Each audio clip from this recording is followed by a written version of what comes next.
As a teacher, what is the saddest thing you found out about one of your students? One of my students confessed her brothers have been centrally harassing her. I've been a professional math tutor/business consultant who has been an autistic math savant for all of my life. As such, I am not bound by the same laws that pastors, medical professionals, teachers, and many other professionals are bound by. When it comes to dealing with children who may have been harassed, however, I generally use the same position as them. Many years ago, I was informed of this by one of my precious students who was at that time 14 and in the 8th grade. She was a delightful child who always had a big smile. One evening as we met for math lessons, I noticed bruising on her arms and she was having a hard time sitting in the chair. I asked what was going on and she started crying.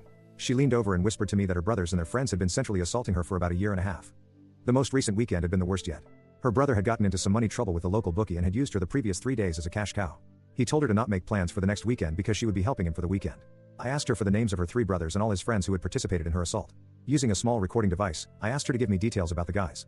I also asked her to give me the names of the guys that used to refer to each other. I told her I would handle it and she did not need to worry any further. I also asked her if anyone else knew what was going on with her brothers. She told me some names of others who had been involved, including a group of young women who would have used Slash or Booster on a previous weekend.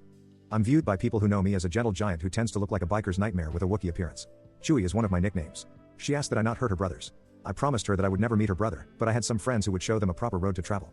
That same evening, I had a meeting at my club's house. When I left, each of my brothers on 2 wheels had a list of perps to have a chat with by the weekend. Each of her harassers has been admitted to local hospitals for orthopedic surgery, physical rehab, neuroservices, tendon/ligament repair, skin replacement, and torn/burned scalps. Urology repair was needed on every one of them. Dental services and facial reconstruction surgeries were in universal need because of scrotal damage. Each of the men was now unable to breed, get an erection, or father children.